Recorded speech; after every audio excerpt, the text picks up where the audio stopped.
El Tribunal Supremo lo acaba de confirmar. Se puede llamar defraudador confeso al novio de Isabel Díaz Ayuso y que no pase nada, a pesar de todas las denuncias que ha ido poniendo por ahí. Además, las cosas se le complican, porque su abogado ha declarado delante de la justicia y resulta que ha dicho que sí, que él escribió la carta en la que él reconocía que se habían cometido 2 delitos de fraude fiscal porque se le había dicho el novio de Ayuso. De mal en peor, el pobre. Además, Melody, la representante de Eurovisión de España, ha dicho que ella no se quiere posicionar sobre política ni hablar sobre Israel ni Palestina. Se ha metido con David Broncano y el programa de La Revuelta por haberse reído de ella con un chiste y Broncano le ha contestado de manera muy contundente y muy necesaria. Vamos a ver también cómo Vox queda muy, pero que muy mal, con un vídeo absolutamente xenófobo intentando malmeter en nuestros barrios, que al final le ha salido el tiro por la culata. Y vamos a ver también cómo han pillado a Alvise Pérez diciendo que va a destrozar a su propio eurodiputado. Un audio que ha filtrado, no os lo perdáis, OK Diario. Las facha wars de la extrema derecha son siempre tremendas. Vamos a ver todos estos temas hoy miércoles 28 de mayo en Clave Barroso. Estás escuchando Clave Barroso, un podcast de Alan Barroso. Acordaos de todas las querellas, acordaos de todas las amenazas, acordaos de todos los intentos desesperados del novio de Ayuso para a cada persona que lo llamásemos defraudador confeso ir a por él. Si hasta incluso llegó a mandar aquí un requerimiento a este canal, a este podcast, a Clave Barroso, para que retirásemos un vídeo porque resulta que no le había gustado cómo hablábamos de él. Es alucinante a lo que ha llegado este hombre, pero resulta que ahora se le acaba de acabar el chollo. Porque la justicia acaba de determinar, a partir de una sentencia del Tribunal Supremo, de una decisión del Tribunal Supremo, donde ha rechazado la demanda de la pareja de Ayuso contra María Jesús Montero, vicepresidenta del gobierno, por llamarle defraudador confeso. Es decir, el Tribunal Supremo ya ha dejado claro que a un señor que tiene un correo electrónico mandado por su abogado donde reconoce que, y cito literalmente, ciertamente se han cometido 2 delitos de fraude fiscal, se le pueda llamar defraudador confeso. ¿Qué ocurre? Bueno, pues que el novio de Ayuso, para que no le pillasen con este asunto y pudiese defenderse diciendo están atentando contra mi honor, dijo, no, pero es que mi abogado se lo inventó. Esto es una cosa de mi abogado que no tiene nada que ver con lo que yo pienso, lo hizo él solo, que también es raro. Los abogados nunca actúan a no ser que tengan el visto bueno de su representado, es evidente, están al servicio de su representado. Yo mando una carta, yo mando un requerimiento, yo mando lo que sea, si tú me dices que lo mande y hemos acordado los términos en los que se manda. Bueno, pues él dijo, no, lo mandó por su cuenta. Resulta que el abogado va y declara ayer, y no os lo perdáis, resulta que dice que sí, le encargó confesar su fraude fiscal. Y lo hice delante de un juez. Amigos y amigas, el novio de Ayuso está en auténticos problemas. Pero ahora me quiero acordar yo de todos los denunciados.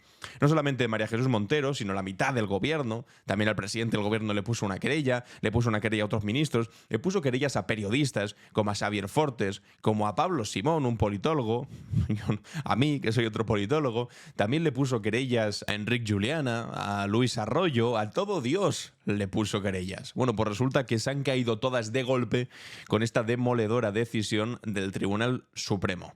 Dice así: la Sala de lo Civil rechaza la petición del empresario del comisionista, deberían poner, de ser indemnizado con miles de euros y marca el camino a las 2 decenas de demandas contra líderes políticos y periodistas por declaraciones similares. Es decir, primero, imaginar la cantidad de pasta que se ha dejado este hombre y la cantidad de pasta que tiene que tener para contratar a un abogado para ir poniendo querella tras querella a decenas de personas.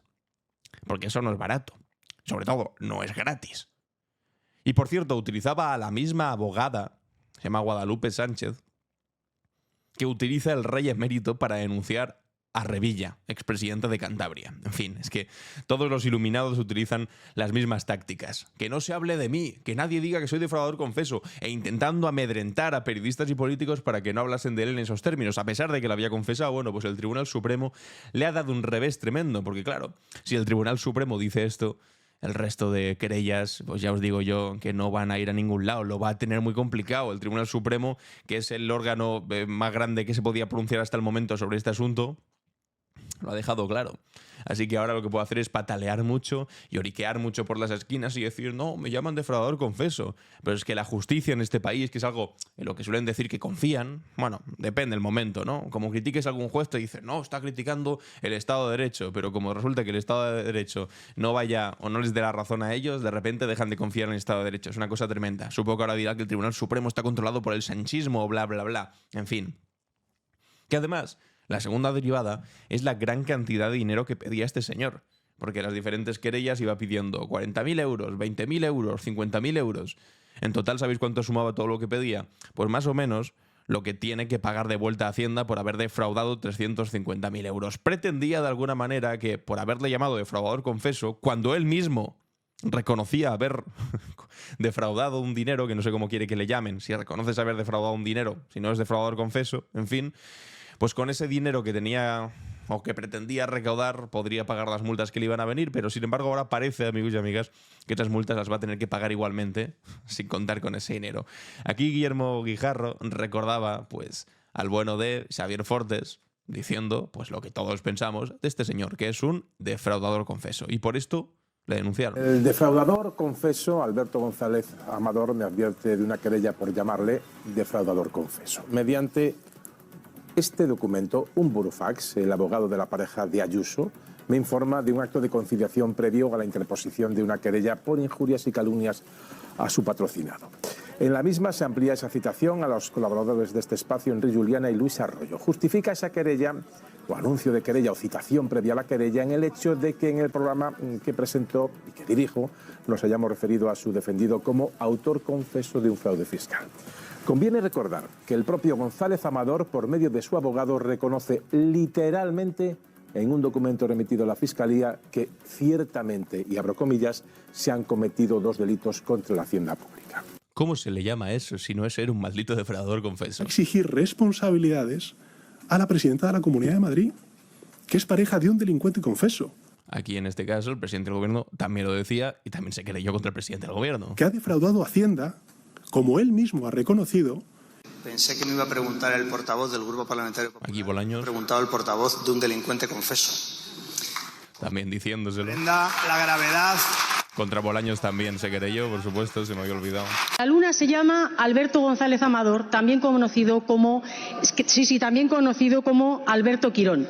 Un presunto defraudador que ha defraudado más de medio millón de euros. Bueno, aquí le ha llamado presunto, ni siquiera confeso. Es quien defrauda a Hacienda con facturas falsas para financiar un ático, y es un mal día para decir lo que ha dicho usted después de lo que ha dicho el Supremo. Eso es mafioso. Eso aquí se lo ha dicho Óscar López en el día de ahí en el Senado. O denuncia la corrupción que la señora Ayuso presuntamente ha ido amparando, que vive en un piso, en una casa en donde realmente se ha pagado con esos dinero.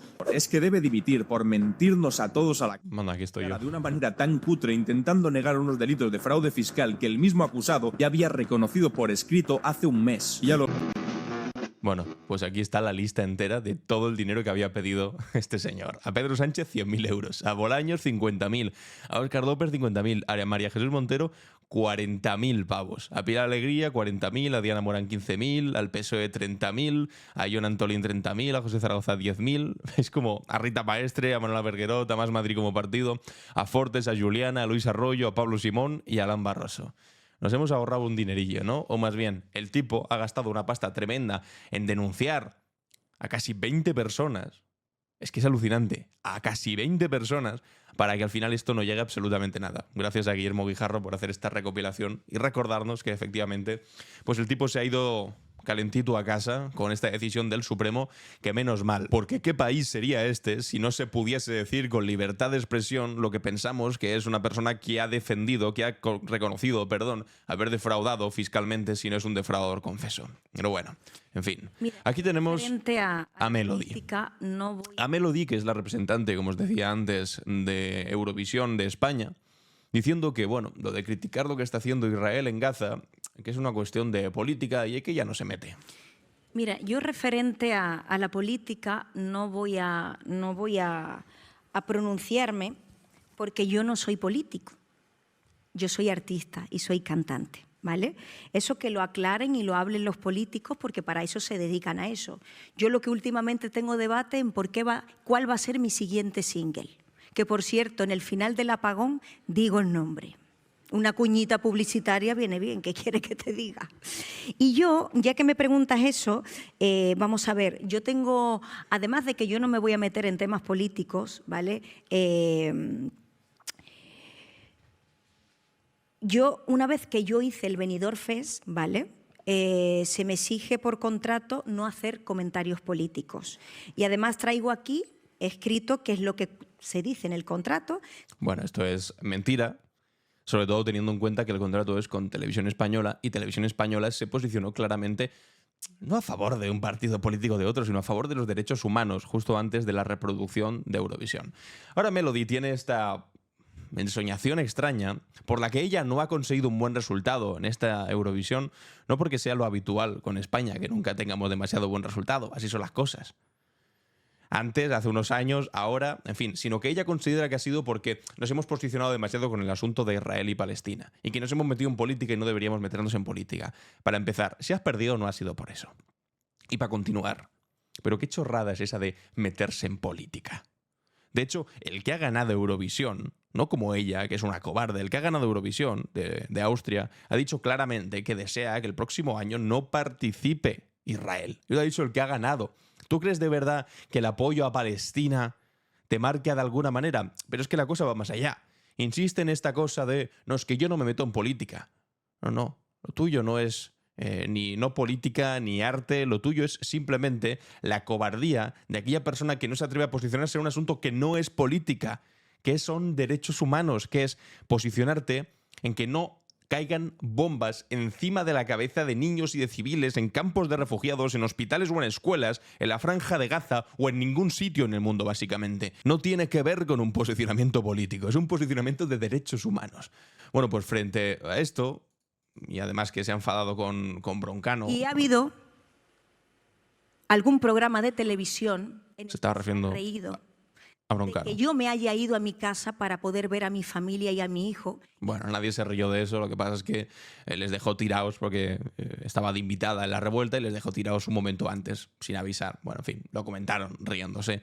Pero en el día de ayer, pues Broncano respondió, sobre todo a la parte que tiene que ver más con la humanidad de defender que no se tiren bombas sobre las cabezas de niños, y dijo esto. Es que lo que está pasando en Palestina va más allá de la política. No es que no sea política, porque política, por desgracia, es casi todo.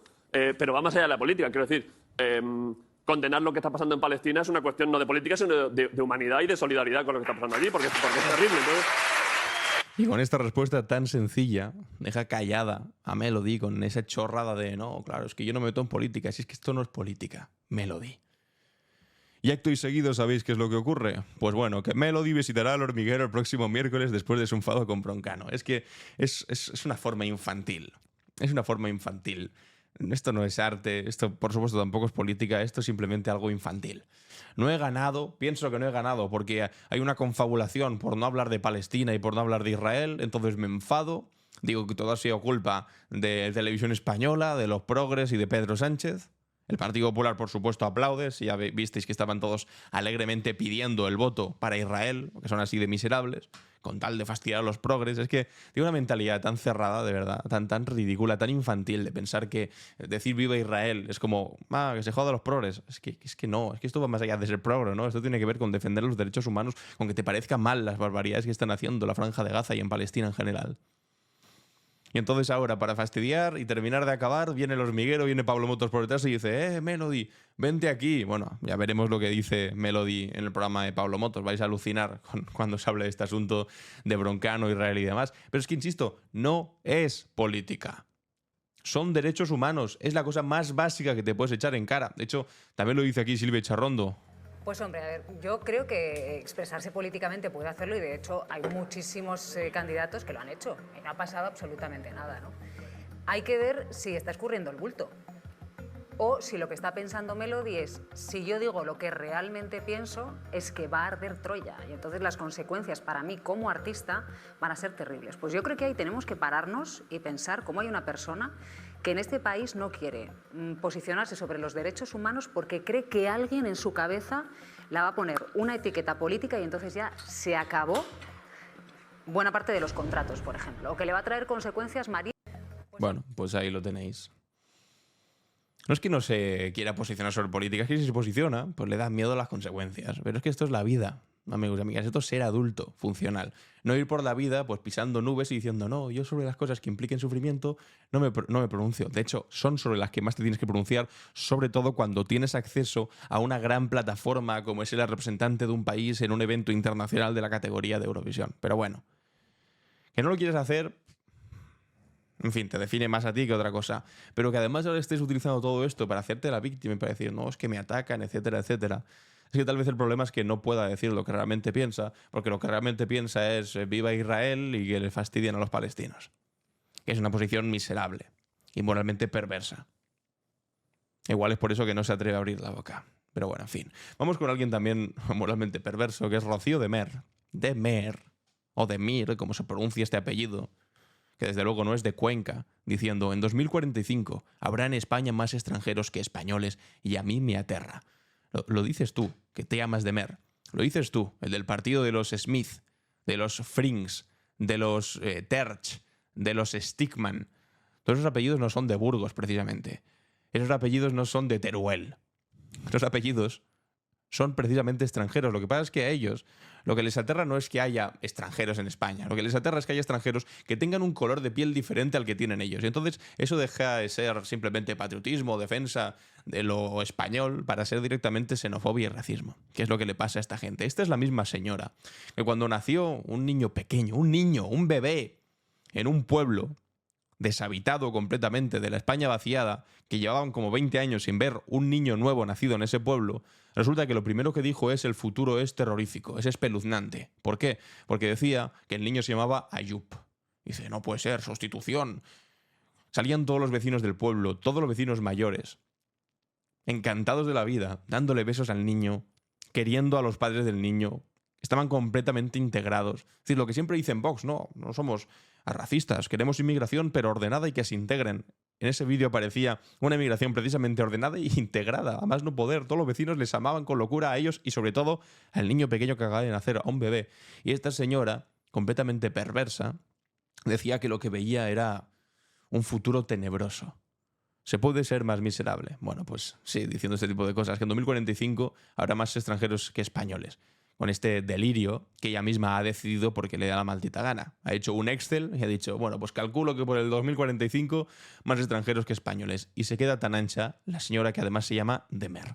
Pero es que esto va más allá, porque resulta que Vox Jóvenes, esta cuenta de Twitter, en fin, dicen, Bar Manolo o comercios halal. Tú eliges qué España quieres. Y atención al vídeo delirante que se han marcado. Estamos en las Franquesas del Valle, en un barrio céntrico, donde estos comercios antes eran comercios locales y ahora ya no lo son. Donde antes podíamos ver carnicerías Paquita o bares Manolo. Carnicerías Paquita o bares Manolo, ¿eh? Ahora podemos encontrar, como vemos aquí, carnicerías halal, que ya uno no se puede comer ni un bocadillo español en condiciones de jamón. No te puedes comer un bocadillo español. Es una realidad. Esta gente de verdad vive en otro planeta. Que afecta a toda España y muy probablemente tú lo veas en tu padre.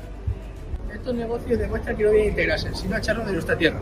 Este tío con una camiseta que pone "El valle no se toca".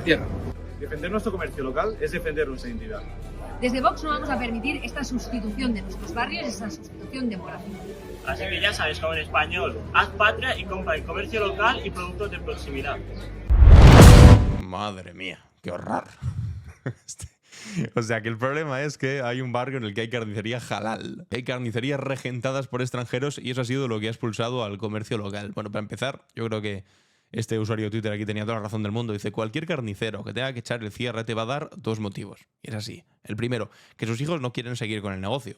Suele ocurrir. Uno se jubila, sus hijos dicen, pues mire, yo quiero dedicarme a otra cosa, pues se acaba ahí el negocio. O dos, que también es una de las más habituales, que se los han cargado a las grandes superficies. Que haya carnicería halal no está ni en la lista. Pero ¿para qué señalar motivos reales estando Mohamed? Es lo que le pasa a esto. Han señalado a una gran superficie, que son los que más afectan al comercio del pequeño comercio de barrio. Es decir, que la gente esté dejando de ir a las carnicerías y se vaya, pues en lugar de eso, al Mercadona de turno. O a la gran superficie en la que tienen pescadería, carnicería, frutería, lo tienen todo en uno. Es eso lo que les afecta. No que de repente haya un Mohamed que habla una carnicería halal. Pero sin embargo, como estas personas lo que intentan no es defender el comercio de barrio, sino literalmente atacar a sus adversarios de raza, ya está, poco más que eso, pues entonces te da la explicación de la culpa es de la carnicería halal. Y es mentira, pero además de ser mentira es miserable.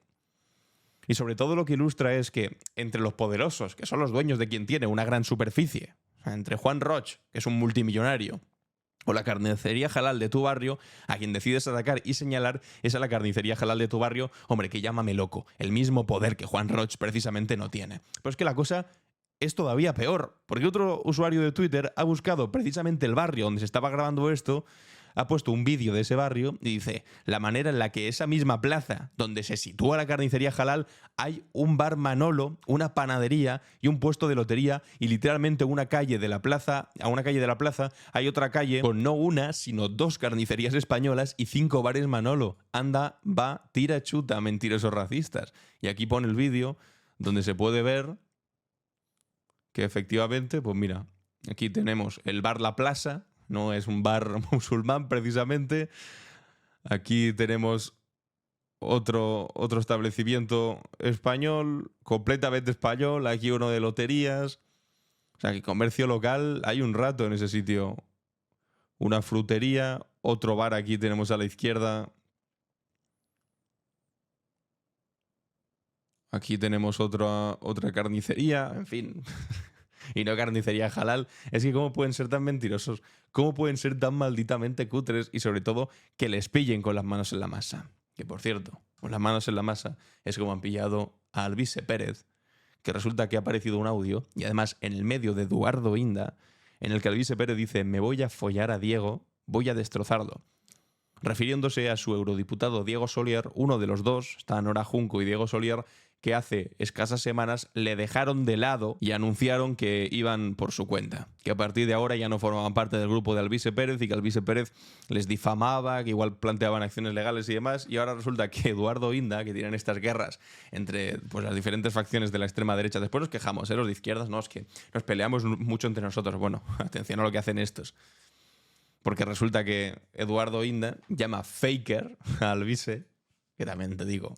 Si te lo llama Eduardo Inda, lo hace con conocimiento de causa, porque él de ser un faker y de mentir sabe bastante. Y lo hace también porque le da miedo que Alvise Pérez pues, le robe votantes a Vox o que le robe votantes sobre todo a Ayuso, que son sus principales financiadores. Entonces lo llama faker y ahora comparte un audio pues, privado, entiendo que ha filtrado, y que comparte en OK Diario. Escuchad, atención a esto. No, escúchame, soy muy suicida. Si me tengo que follar a Diego, a él y a toda su puta familia, lo voy a destrozar de una manera que no te haces ni puta idea cómo puedo destrozar yo a Diego Solier, ¿no? A un nivel que ni te imaginas. Bueno, pues ya veis, auténticamente mafioso, ¿eh? Escúchame, soy muy suicida. Puedo destrozar a Diego Solier de una manera que ni te imaginas. Es un auténtico mafioso. Igual que auténtico mafioso es el señor Eduardo Inda filtrando este audio a saber de qué manera lo ha conseguido grabando al Alvise Pérez. El tipo súper enfadado, dando golpes encima de la mesa, incluso diciendo ni te imaginas, ni te imaginas. A un nivel que ni te imaginas. A un nivel que ni te imaginas. Bueno, veremos cómo sigue avanzando esta guerra civil facha. Por cierto, noticia terrible. Ha muerto Peter David, uno de los creadores del actual Hulk, famoso Hulk, uno de estos superhéroes americanos tan conocidos y que tantas películas ha protagonizado, multimillonarias. Resulta que a los 68 años, por no poder pagar sus gastos médicos en los Estados Unidos. Es un tipo que creó el personaje, que ahora ya no tiene, pues bueno, los derechos sobre el personaje y que no tenía suficiente dinero para pagarse un seguro médico, y resulta que acaba muriendo a los 68 años porque literalmente no puede pagarse un tratamiento. ¿Sabéis qué pasa? Que es que esto no es algo raro. Igual es llamativo porque le ha pasado a una persona que fue más o menos conocida o que los personajes que creó son más o menos conocidos. Bueno, más o menos, son muy conocidos. Pero es que esto es el principal motivo de quiebra de las familias norteamericanas, estadounidenses. Es el principal motivo de quiebra. No que le vaya mal un negocio, no que les echen del trabajo, no. Que no puedan pagar deudas asociadas a gastos médicos. Y a esta persona también le ha pasado y finalmente has tenido que morirte. Y esto, cuando tú te mueres porque no has podido acceder a un tratamiento, permitidme que os diga que no es una muerte natural. Esto es un asesinato amparado por un Estado que te niega el tratamiento médico que debería ser un derecho fundamental, inalienable, gratuito, universal para cualquier persona en el mundo. Y que cuando aquí lo vemos desde España o desde Europa, donde por fortuna tenemos sanidad pública, y vemos otros países que algunos nos pintan como si fuesen esto, vamos, la cuna de las libertades, y ves que la gente está literalmente muriendo porque no se puede pagar la sanidad pública, te hace plantearte un par de cosas. Si esto que tenemos aquí tan por sentado y tan dado por hecho como la sanidad, igual no deberíamos trabajar 20 veces más por conseguir conservarlo y que jamás nos parezcamos en nada a los Estados Unidos o cualquier país donde literalmente mueras por no poder pagarte la sanidad. Es que es tan perverso, pero es lo que a algunos no les importaría tener aquí. No, recortemos, gasto público demasiado, los impuestos, hay que bajar los impuestos a los ricos. Y dejemos de financiar entonces cosas tan fundamentales como la sanidad pública. Menos mal, bendita sanidad pública, amigos y amigas. Con este tipo de noticias hay que reivindicarlo. Y hablando de zoquetes, aquí tenemos al señor Javier Milei, que acaba de hacer un anuncio. El gobierno de Argentina va a crear una agencia para promocionar la ciudadanía argentina a cambio de invertir en Argentina $500.000. Es decir, ¿tú tienes $500.000? Sin problema. Tú eres ciudadano argentino. Ojo, como seas una persona pobre que no tenga dinero, ahí ya se te complicó. En España durante mucho tiempo hemos tenido algo parecido, la Golden Visa. No te daba la ciudadanía, pero te daba casi el derecho de ser español prácticamente, porque podías vivir aquí y hacer lo que te viniese en gana, estar legalmente en España, que se llama la Golden Visa y que implicaba que te comprases una casa de tantos cientos de miles de euros. Es decir, el acceso privilegiado a través de la ciudadanía por una cuestión de dinero, poco más que eso. Que eso es la decadencia absoluta de un país, en la que ya no hay ciudadanos, sino gente que compra la ciudadanía a base de meter pasta. Y sobre todo es llamativo cuando vemos a estos mismos representantes de la extrema derecha ser tan duros con cualquier tipo de inmigración, ¿no? Los malvados inmigrantes que vienen a robarnos, no sé qué, no sé cuántos. A ti no te importan los inmigrantes, ni te importa tu país. A ti lo que te importa es el dinero. Y mientras haya posibilidad de sacar tajada de que alguien, de que un inmigrante venga, pues entonces directamente le regalas la ciudadanía.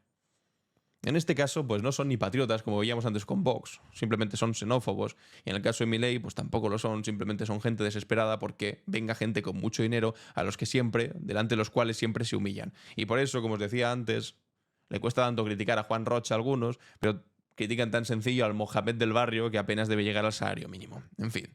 Amigos y amigas, hasta aquí las noticias de hoy. Ahora vamos con la cápsula del tiempo. ¿Qué es lo que ocurrió un día como hoy? La cápsula del tiempo. En clave Barroso. Comenzamos nuestro viaje de hoy un 28 de mayo de 1871 en las calles ensangrentadas de París. En este día se escribió el último capítulo de uno de los experimentos sociales más audaces y revolucionarios de la historia, la Comuna de París. Tras 72 días de existencia, el primer gobierno obrero del mundo occidental caía bajo las balas y las bayonetas de las fuerzas versallescas. Para entender la magnitud de este acontecimiento, debemos retroceder hasta el 18 de marzo de ese mismo año. París, asediada y hambrienta tras la derrota en la guerra franco-prusiana, se alzaba contra un gobierno que había capitulado ante Prusia y que pretendía desarmar a la Guardia Nacional, compuesta mayoritariamente por trabajadores parisinos. Lo que comenzó como una rebelión defensiva se transformó rápidamente en la primera experiencia histórica de democracia obrera directa.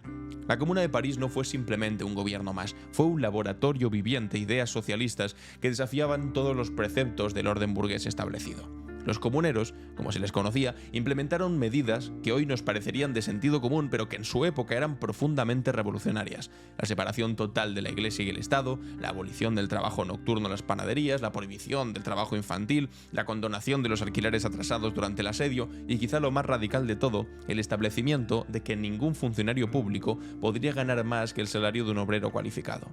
Las fábricas abandonadas por sus dueños fueron entregadas a cooperativas obreras, anticipando formas de autogestión que no se verían de nuevo hasta décadas después. Las mujeres, por primera vez en la historia moderna, participaban activamente no solamente en la defensa armada de la ciudad, sino también en la administración pública. Louis Michel, la famosa educadora anarquista, se convirtió en el símbolo de esta participación femenina revolucionaria. Pero lo que verdaderamente aterrorizaba a las clases dominantes europeas no eran solo estas medidas concretas, sino lo que la comuna representaba, la demostración práctica de que los trabajadores podían gobernarse a sí mismos sin necesidad de la burguesía. Karl Marx, observando desde Londres, escribiría más tarde que la comuna era la forma política al fin descubierta para llevar a cabo la emancipación económica del trabajo. La respuesta de las clases dominantes fue de una brutalidad sin precedentes. El gobierno de Versalles acordó con Bismarck liberar prisioneros de guerra franceses específicamente para aplastar la comuna y lanzó el asalto final a la comuna el 21 de mayo. La semana sangrienta que siguió vio como las tropas versallescas ejecutaban sistemáticamente a los comuneros. Las cifras varían, pero se estima que entre 10.000 y 20.000 parisinos fueron asesinados, muchos de ellos fusilados. Ahora retrocedamos casi un siglo, hasta otro 28 de mayo, esta vez de 1785. En el Palacio Real de Aranjuez, Carlos III firmaba un decreto que establecería los colores y el diseño básico de lo que eventualmente se convertiría en la bandera española. Esta decisión, aparentemente administrativa y vinculada a necesidades de identificación naval, simplemente, tendría consecuencias políticas y simbólicas que resonarían durante siglos, hasta el día de hoy, que es nuestra bandera. La historia de cómo una enseña militar se convirtió en un símbolo nacional es fascinante y está plagada además de ironías históricas. Carlos III, un monarca ilustrado pero absolutista, buscaba simplemente dotar a su marina de guerra de un pabellón fácilmente distinguible en alta mar. El diseño rojigualdo fue elegido entre 12 propuestas por su visibilidad. Sin embargo, lo que nació como símbolo del poder real acabaría convirtiéndose, paradójicamente, en el estandarte de quienes se oponían a ese mismo poder. Durante las primeras décadas del siglo XIX, la bandera rojigualda experimentó una transformación simbólica extraordinaria. Los liberales españoles, enfrentados al absolutismo de Fernando VII y de los Borbones, adoptaron estos colores como propios, pero con un significado radicalmente distinto. Para ellos, la bandera no representaba al rey, sino a la nación española, no a la corte, sino al pueblo español. Durante el trienio liberal, del 1820 al 23, la bandera rojigualda ondeó como símbolo de las Cortes de la Constitución de Cádiz en oposición directa al absolutismo fernandino y borbónico. Esta apropiación liberal de los símbolos reales no era casual. Reflejaba una transformación profunda en la concepción del poder político. La soberanía ya no residía en el monarca por derecho divino, sino en la nación en su conjunto, que era la unidad de todos los españoles. La bandera, creada para servir al rey, se convertiría así en el emblema de quienes querían limitar o incluso abolir el poder real. Esta historia nos recuerda que los símbolos nacionales nunca son neutrales ni inmutables. Su significado se construye y reconstruye constantemente en luchas políticas de cada época. La misma bandera con la que hoy algunos utilizan como símbolo de un nacionalismo excluyente fue en su momento el estandarte de liberales que luchaban contra el absolutismo de los Borbones y de republicanos que soñaban con una España más justa y democrática. Y hasta aquí nuestra cápsula del tiempo. Vamos con las preguntas y respuestas. ¿Y tú? ¿Qué opinas? En Clave Barroso. Bienvenidos y bienvenidas a ¿Y tú qué opinas?, donde son una pregunta y después leo vuestras respuestas. Aquí Miguel dice que tardemos 5 años en judicializar los muertos de los 7.291 muertos por no derivarlos a los hospitales en lo peor de la pandemia nos deja como un país muy mal. Me da vergüenza ser español. José Cerve dice, las víctimas y con ellas el pueblo valenciano no descansarán hasta que el inhumano de Mazón principalmente y todos los que tratan de ocultar la inhumanidad de este tío acaben en la cárcel y paguen por lo que están haciendo. Baldo añade, creo que estos altos cargos imputados por las residencias van a hacer de cortafuegos para que no pillen a Ayuso, y ojalá me equivoque, no te extrañe. Y Albi de Pedro Juan, acordándose de que ahora pues las gafas van a tener una ayuda para los chavales de 16 años, por lo que acaba de aprobar el gobierno de España, recuerda, y los audífonos, eso sí que vale un pastón y nadie se acuerda. También impide una vida normal. Esto de los 100 euros es una bobada del abono social que seguro será la primera en beneficiarse. En fin, mis audífonos cuestan 8.000 euros y mis gafas progresivas 800. Y sin estos dispositivos no podría ni salir de casa. No hay ayudas para los mayores y que somos los que más... Bueno, aquí no sé si se ha cortado el comentario o se acababa aquí. Pero efectivamente, 8.000 euros por unos audífonos y 800 euros de gafas progresivas. Y ayer os hablaba de yo sin gafas, que no puedo salir de casa tampoco. Pero claro, al lado de una persona mayor, que es que no solamente es que necesite gafas, es que ya las necesita progresivas. Y además tiene el impedimento del audífono, que no haya ni una ayuda para eso, también es demencial. Y son estas cosas que se quedan fuera de la sanidad pública y que deberían estar incluidas junto con los odontólogos, junto con la salud bucodental, la salud de poder simplemente ver y escuchar. Es de sentido común, por supuesto. Se tiene que avanzar hacia ahí. Y hasta aquí, amigos y amigas, las preguntas y respuestas. Bueno, no, vamos a dejar la pregunta para el día de mañana. Me gustaría que me comentaseis qué pensáis sobre que por fin se pueda llamar, ya os podéis alegrar escribiéndolo todo lo que queráis, defraudador confeso al defraudador confeso, porque ya no va a poder denunciar más porque el Tribunal Supremo le ha dado con la puerta en los morros y a partir de ahora se puede decir. Y también qué pensáis del rifirrafe entre Melody y Broncano al respecto del asunto de Palestina e Israel. Os leo los comentarios, ya sabéis, una R, 2 puntos y vuestra respuesta, y el día de mañana lo vemos. Y hasta aquí el capítulo de hoy, miércoles 28 de mayo. Yo soy Alan Barroso y esto ha sido Clave Barroso.